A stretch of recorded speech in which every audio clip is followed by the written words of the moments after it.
В Плевен фондация Свети Иван Рилски и Бизнес Лейди Клуб стартираха кампанията "Ангели срещу рака на гърдата".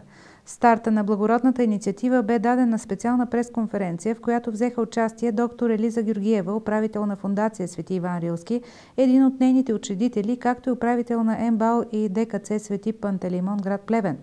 Петя Василева, учредител на фондацията, Илиян Илиев, психолог, инженер Мария Кръстева, управител на фондацията и Детелина Смилкова, председател на Бизнес Лейди Клуб, както и вице-президент на Висше училище по застраховане и финанси. Госпожа Смилкова заяви подкрепата си за благотворителната инициатива и обяви началото на кампанията "Ангели срещу рака на гърдата". Цялата тази кауза е за всички тези, които изживяват своите страдания, своите тревоги. Ние искаме да им кажем: вие не сте сами в тази лична битка. Цялата ни дейност и всичките ни усилия ще бъдат насочени към карцинома на гърдата.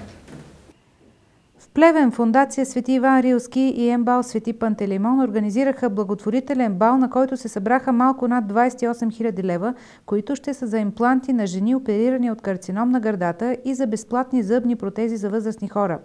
По време на благотворителния бал бе популяризирана новата кампания "Ангели срещу рака на гърдата". Аз отново ще кажа, че съм безкрайно респектирана от това, което се случва днес в Плевен. И в същото време безкрайно горда от това, че доктор Елиза Георгиева и Мария Кръстева са членове на нашия Бизнес Клуб Лейди, а от днес и госпожа Петя Василева. Бизнес Клуб Лейди се състои от ситуиране в София, над 50 дами с големи водещи корпорации, институции и фирми управляват. И започна една голяма инициатива "Ангелите срещу рака на гърдата".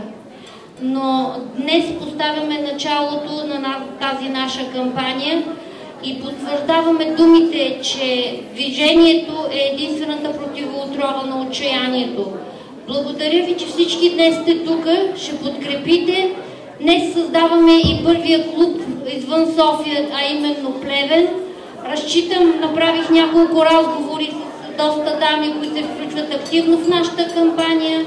Във всички градове ще имаме такива кампании, а на всички, които страдат от тази страшна болест, искаме да кажем: вие не сте сами, всички ние ви подкрепяме и ще помогнем да се чувствате добре и да живеете един пълноценен живот.